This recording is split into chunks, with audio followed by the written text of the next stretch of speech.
You go 2, sometimes 3 days between bathroom visits, and somewhere along the way you decided that was just your normal. You don't mention it to your doctor. You don't really mention it to anyone. It feels like a small, slightly embarrassing thing to bring up, so you just live around it, a little bloated most afternoons, a little heavier than you'd like, telling yourself it's not that serious, that plenty of people deal with this.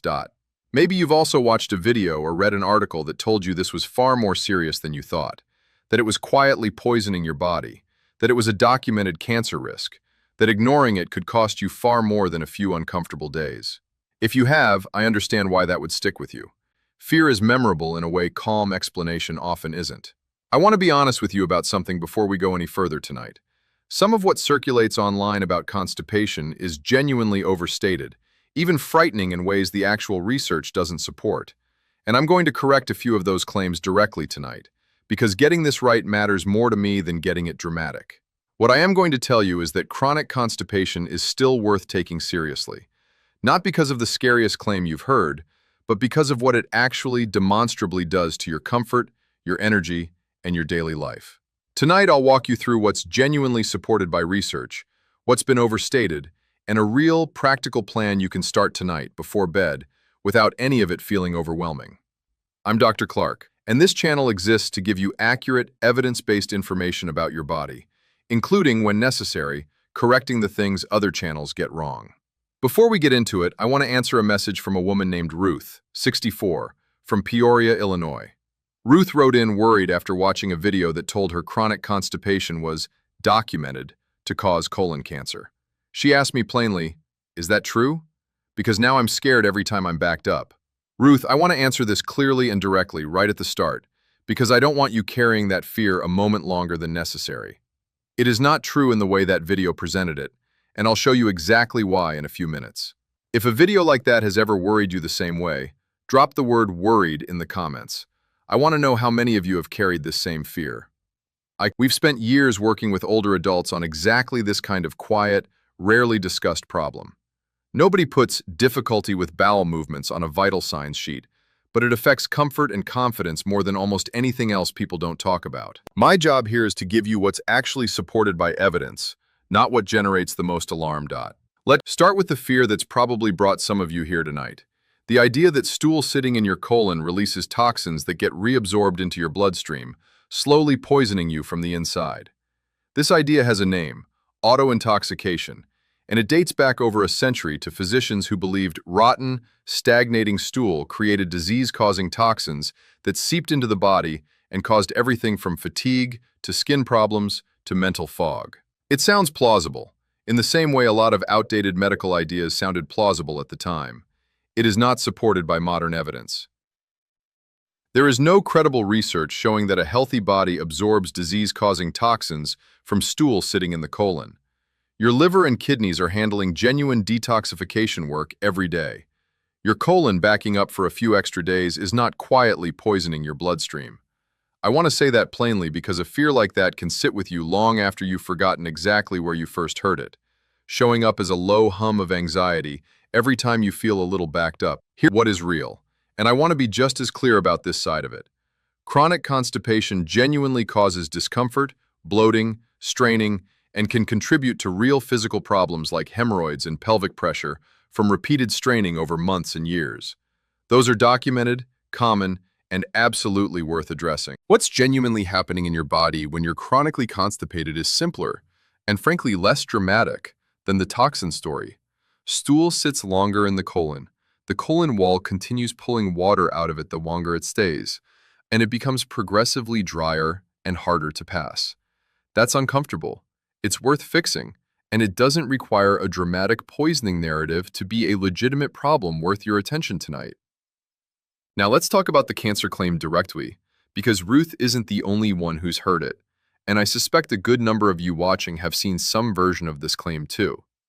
The single largest, most recent study on this exact question, a nationwide case control study out of Sweden, covering over 41,000 colorectal cancer cases, matched against more than 200,000 controls, found no association between chronic constipation and later colorectal cancer. Earlier, smaller studies had produced mixed and sometimes conflicting results, which is part of why this claim persisted for so long. But when researchers finally ran the largest, most rigorous version of this study, the association didn't hold up. That doesn't mean bowel health doesn't matter, and it doesn't mean you should ignore genuinely concerning symptoms, which I'll cover in a moment. It means the specific claim that constipation is a documented cancer risk factor is not what the best current evidence shows, and I'd rather give you the accurate, less dramatic version tonight than the scary, inaccurate one that's been circulating.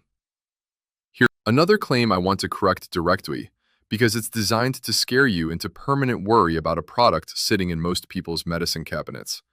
That regular use of senna-based laxatives permanently destroys the nerves in your colon, leaving you with paralytic constipation that can never be reversed, a condition sometimes called cathartic colon. This idea comes from older, smaller studies conducted decades ago, some using methods that later researchers criticized for not properly accounting for other factors like age and existing disease. A more recent, more rigorous review looked at over 70 published reports covering 240 cases of stimulant laxative use and found no confirmed cases of permanent colon damage, and this is the detail I find most telling, no documented case at all where the pattern started after 1960. That's not the profile of an ongoing, active danger. That's the profile of an old hypothesis that hasn't held up as research methods improved.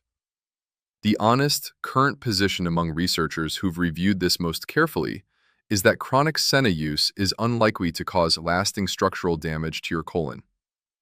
That doesn't mean regular senna use is something I'd wave through without a second thought, and I don't want to overcorrect into the opposite extreme. The real well-supported concern is dependency, not permanent damage. Your colon can get used to being chemically triggered to contract, and some people genuinely find it harder to have a bowel movement without it after using it regularly for a long stretch. Your body adapts to the stimulus it's given regularly, the same way it adapts to a lot of things. That's a real, legitimate reason to use stimulant laxatives occasionally rather than as your daily routine, and to talk to your doctor if you notice you're relying on one most days rather than occasionally. It's a real caution worth taking seriously. It's just not the permanent, irreversible damage story that gets repeated so often online. Let quotes get practical. Start with what to ease back on, not eliminate in a panic. Panic-driven elimination diets rarely last, and they're not actually necessary here. Heavily refined white flour products, white bread, pastries, most commercial pasta, are low in fiber and can genuinely slow things down for people already prone to constipation. You don't need to remove them entirely overnight. If you're already struggling, cutting back meaningfully rather than swearing them off completely is a reasonable and sustainable first step. White rice works similarly. It's genuinely used clinically to firm up loose stool during diarrhea, which tells you something real about its effect in the other direction if you're already constipated and eating a lot of it. And if you're in an actively backed up stretch right now, lighter, easier to digest protein, a soft ground preparation rather than a dense cut of meat, can reduce the digestive workload temporarily while things get moving again, without cutting meat out of your life altogether. Now, hydration, which is genuinely one of the most overlooked pieces of this whole picture. Your colon is constantly pulling water back out of whatever passes through it on its way out. And if you're running even mildly dehydrated, it pulls even more, leaving stool dry and genuinely harder to move. A simple check that costs nothing. If your urine runs pale yellow, you're generally well hydrated. Dark and strong smelling usually means your body needs more fluid, and your intestines are likely feeling that shortage too. Morning, on an empty stomach, is a genuinely good time to hydrate deliberately, since there's no food present for the fluid to interfere with digestion. Warm water specifically tends to be more comfortable to drink in volume and may help relax the digestive tract more than ice-cold water pulled straight from the fridge, which your body has to spend energy warming before it can be useful. A reasonable target is at least half a liter in the morning, taken slowly in sips rather than gulped all at once. On fiber. And this is worth repeating because it's the single most common reason fiber doesn't work for people. Isolated powdered fiber taken without enough water can actually make things worse, compacting into a dry, immovable mass instead of moving through easily. Real fiber from vegetables and leafy greens, alongside real fluid, is a far better foundation than a supplement jar bought off a pharmacy shelf. And properly soaked dried fruit, prunes or whole-dried apricots, soaked overnight in a bowl of water until soft, is a genuinely well-supported, gentle way to support morning bowel movement, especially alongside a splash of a fresh, unrancid plant oil, which supports healthy bile flow, one of your body's own natural and underrated aids to digestion. If diet and hydration changes aren't moving the needle after a couple of weeks, it's worth looking further, because persistent constipation isn't always purely a diet problem. Chronic stress keeps your nervous system in a sustained state where digestion is deprioritized. Your body simply doesn't allocate resources to bowel function when it's operating as if it's under ongoing threat, even if that threat is a stressful job or a worrying family situation, rather than anything physically dangerous. An underactive thyroid is a real, frequently overlooked cause of sluggish digestion. If you feel cold, tired, and foggy alongside your constipation, that combination is worth a conversation with your doctor and a simple blood test, since it's an easy thing to check and an easy thing to treat once identified. And regular movement genuinely matters here in a very mechanical, physical sense. Walking and activity help stimulate intestinal motility through direct muscular and nervous system signals in a way that sitting for most of the day simply does not provide. I want to be direct about one more thing before we move on, because I know some of you have encountered it. Some content in this space recommends manual manipulation of the skull base and neck to relieve nerve compression, supposedly affecting the bowel, sometimes even describing this being done on infants after a difficult delivery. I'm not going to teach that technique here, and I'm not going to pretend I have no opinion on it. It is not something with solid, established research behind it for treating constipation, and it's not something I'd recommend pursuing, especially for a baby, without a real medical evaluation first, from someone qualified to assess an infant specifically. If you've seen that claim somewhere and found yourself wondering about it, that's a reasonable and healthy thing to be skeptical of, not something you need to feel obligated to try. Before we go further, I want to give you something that's genuinely missing from a lot of content in this space. A clear, specific line for when this isn't a diet and lifestyle problem anymore. If you notice blood in your stool, sudden and severe abdominal pain, unexplained weight loss, vomiting, or a sudden significant change in your bowel habits that doesn't resolve within a reasonable stretch, that's the time to call your doctor, not the time to keep adjusting your diet at home and hoping it settles on its own. Everyday constipation is common and very manageable, and most of what we've talked about tonight falls into that category. A sudden, severe, or persistent change outside your normal pattern is not something to wait out quietly the way so many of us are inclined to do. Everything tonight is aimed at ordinary, everyday constipation. If you've been diagnosed with a condition like irritable bowel syndrome, diverticulitis, or a motility disorder, or you're on a medication your doctor is actively managing for bowel function, these suggestions may still help, but they're not a substitute for that care, and some amounts may need adjusting specifically for you. I want to tell you about a patient I'll call Walter, 70, from Peoria. Like Ruth, actually, same town, though the two of them never met. Walter had read some frightening things online about constipation and cancer risk, and he came in genuinely anxious, more anxious than his actual symptoms probably warranted on their own. He told me he'd started dreading his own bathroom routine, checking for anything unusual every single time, which is an exhausting way to move through your days. We talked through the real evidence, the same evidence I've walked you through tonight, the actual study on constipation and colorectal cancer, the honest picture on Senna, the difference between a genuine problem and an overstated one. I watched some of the fear visibly leave his shoulders in that conversation alone, before we'd even changed a single habit. Then we made two small, practical changes: warm water most mornings and soaked prunes a few nights a week. Nothing elaborate or expensive. Walter told me a few weeks later, "I'm not obsessing over it anymore, and honestly, I'm going more regularly too." That's the real outcome here: steadier and a lot less afraid. Not because we found some miracle fix nobody else knew about, but because we replaced an inaccurate, frightening story with an accurate, manageable one, plus a couple of genuinely useful, ordinary habits. Mistake 1. Letting fear-based content set your baseline understanding of your own body.